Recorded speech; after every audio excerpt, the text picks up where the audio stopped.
வந்துருமா. பாதை வந்து குறுகலான பாதையாத்தான் இருக்கும்.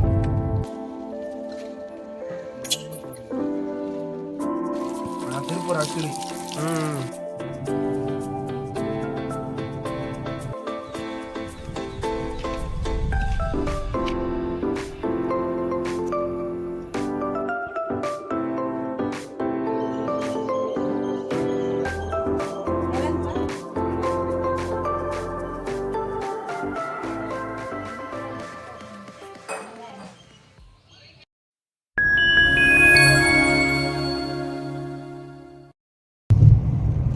திருமலைக்கேணி முருகன் கோயிலுக்கு போயிட்டு இருக்கோம். நத்தத்துல இருந்து தோரங்குறிச்சி ரோடு வழியா குட்டுப்பட்டி ரோடு பிரியும், அந்த வழியா போகணும்.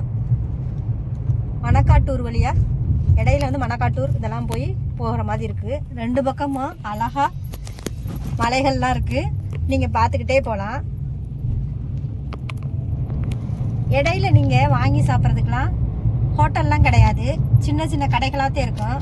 அதனால வர்ற வழியிலே நத்தத்திலே வந்து நீங்கள் சாப்பாடு உங்களுக்கு என்ன தேவையோ வாங்கிக்கோங்க. போகிற வழியில நல்லா பார்த்துட்டே போகலாம், நல்லா குளிர்ச்சியாக இருக்குது. நீங்களும் ஒரு தடவை திருமலைக்கேணி மலைக்கோயிலுக்கு போய் பார்த்துட்டு வாங்க. கோயில்கிட்ட போய் நாங்கள் காமிக்கிறோம். இந்த பக்கமும் மலையாக இருக்கும். இப்போ போகிறதுமே மலைக்கோயிலுக்கு தான் போகிறோம். மலை மேலே தான் கோயில் இருக்குது.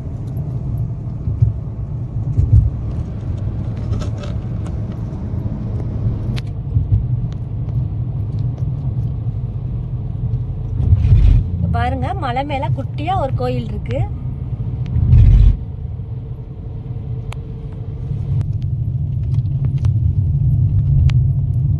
இப்ப பாருங்க, மலை மேல கொஞ்சம் மேல ஏறி போற மாதிரி இருக்கு. இதுதான் என்ட்ரன்ஸ். பாருங்க, இந்த வழியா தான் போகணும். பாதை வந்து குறுகலான பாதையாத்தான் இருக்கும், இறக்கமா இருக்கும். கீழே மெதுவாக பார்த்து கவனமாக போங்க. கோயில்கிட்ட வந்துட்டோம். இது திருமலைக்கேணி முருகன் கோயில். இது வந்து திண்டுக்கல் மாவட்டம் சானார்பட்டி அருகே கருந்தமலை மலையில் இருக்குது. இந்த கோயில் வந்து இந்த கோயில் வந்து பாண்டியர் காலத்திலேருந்து கட்டினது. 1000 வருஷத்துக்கு முன்னாடியே கட்டினதுன்னு சொல்கிறாங்க. அவர் கட்டிட்டு கிருபானந்த வாரியாரால் புதுப்பிக்கப்பட்டிருக்கு. இந்த கோயில் பழமையான கோயில்னால நல்லா சிறப்பான கோயில்னு சொல்கிறாங்க. இந்த கோயிலில் வந்து ஒரு ஊற்று இருக்குது. இந்த ஊற்று வந்து வற்றாத ஊற்றுன்னு சொல்கிறாங்க. இப்போ மழை இல்லாதனால கம்மியாக வருது. இந்த கோயில் வந்து எல்லா கோயிலுமே வந்து கீழேருந்து மேலே ஏறி போகிற மாதிரி இருக்கும். இப்போ இங்கிட்டு இந்த வாசப்படி பக்கம் போனோம்னா கீழேருந்து போகிற மாதிரி இருக்கும். நம்ம கோயில்கிட்ட வந்து அந்த பக்கம் பார்த்திங்கன்னா மேலேருந்து இறங்கி வர்ற மாதிரி, மலைப்பாதையில் வந்து மேலேருந்து கீழே இறங்கி வர்ற மாதிரி இருக்கும்.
திருமலைக்கேணி கோயில் பார்த்துட்டு பக்கத்துலேயே 20 கிலோமீட்டரில் சிறுமலைன்னு இருக்குது. குடும்பத்தோடு நாங்கள் ஃபேமிலியோடு வந்தோம். பக்கத்துலேயே இருக்கிறதாசி போய் பார்த்துட்டு வரலாம்னு.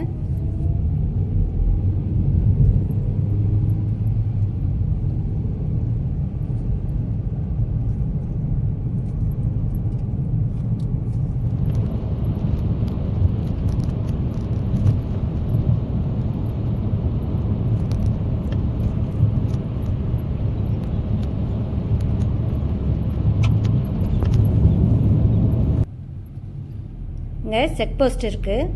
காருக்கு வந்து 50 ரூபா வாங்குறாங்க, பைக்குக்கு வந்து 20 ரூபா வாங்குறாங்க. இதை கட்டிட்டு தான் உள்ளுக்க நுழைவாயில் நம்ம உள்ளுக்க போகணும்.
சிறுமலையில் வந்து 18 கொண்டை ஊசி வளைவு இருக்குது.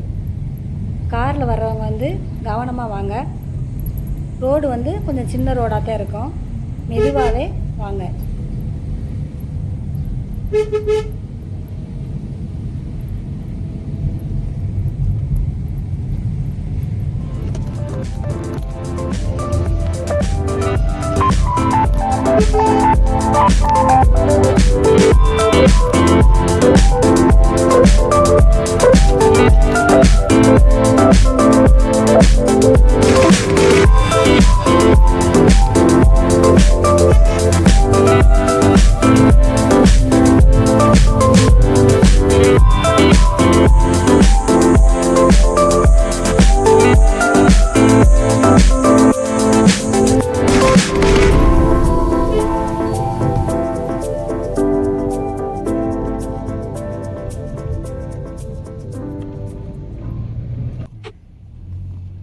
போகிற வழியிலேயே காட்டெருமை இருக்குது.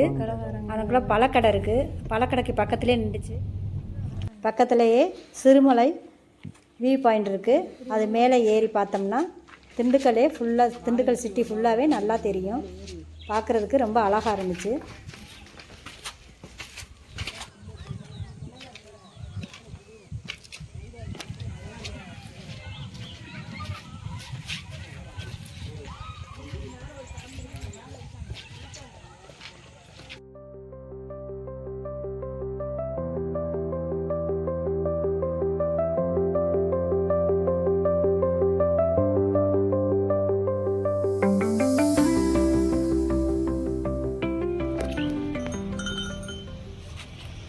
கீழேருந்து போகையில் வெயில் அதிகமாக இருந்துச்சு. மேலே போக போக வெயில் வந்து தெரியலை. நாங்கள் வந்த டைம் வந்து 12 மணிக்கு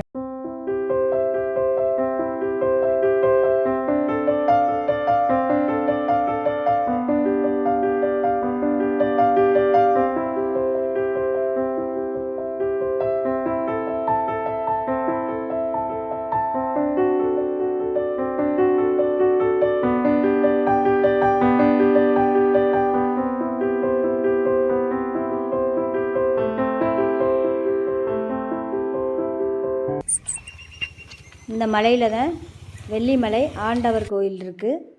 இது மேலே வந்து நடந்து போக 3/4 மணி நேரம் ஆகும்னு சொல்கிறாங்க. நாங்கள் நடந்து போகல, நீங்கள் போய் வந்தீங்கன்னா போய் பார்த்துட்டு வாங்க. பக்கத்தில் கடைகள்லாம் வந்து பலாப்பழம், முடவாட்கால் கிழங்கு, வெள்ளை மிளகு, கருப்பு மிளகு, சிறுமலைப்பழம் எல்லாமே இருக்குது. கம்மியாக கிடைக்கிது, நீங்கள் வாங்கிக்கோங்க. சிறுமலைக்கு வந்து திண்டுக்கல்லேருந்து பஸ் வசதியெல்லாம் இருக்குது. இங்கே பார்க்கக்கூடிய இடம்னு சொல்லி பக்கத்தில் பார்த்தீங்கன்னா ஸ்கைலேண்டு, பள்ளியூர் பூங்கா, 2 பார்க் இருக்குது. நீங்கள் சின்ன பிள்ளையில கூட்டி வந்து விளையாட விடணும்னா விளையாட விடலாம். இங்கே வாட்டர் ஃபால்ஸ்லாம் இருக்குது. தண்ணி இல்லாததுனால குளிக்க விடலை. காட்டெருமை வந்து வர்ற வழியிலையும் நாங்கள் திரும்பி வரையிலையும் இருந்துச்சு. ஆனால் நாங்கள் காருக்குள்ளே இருந்தே சேஃப்டியாக பார்த்தோம். நீங்கள் காரை விட்டு இறங்கியோ வண்டியில் வந்து கிட்டத்தில் போய் பார்க்காதீங்க, அது சேஃப்டி இல்லை. கவனமாக பார்க்கணும். நாங்கள் சீசனப்போ போகாதனால வாட்டர் ஃபால்ஸில் தண்ணியெல்லாம் இல்லை. நீங்கள் சீசனப்போ வந்தீங்கன்னா தண்ணி நிறையா வரும், நல்லா என்ஜாய் பண்ணிட்டு வரலாம். அங்கே வந்து வாங்க வேண்டிய பொருள்னு சொன்னால் சிறுமலை வாழைப்பழம், பலாப்பழம், வெள்ளை மிளகு, கருப்பு மிளகு, தேன் கிடைக்கும். நீங்கள் சீசன் டயத்தில் போனீங்கன்னா நிறையா வாங்கிக்கலாம். நிறைய பேர் சப்ஸ்கிரைப் பண்ணாமல் பார்த்துக்கிட்டு இருக்கீங்க. வீடியோ பிடிச்சிருந்துச்சுன்னா சப்ஸ்கிரைப் பண்ணிவிட்டு பாருங்கள்.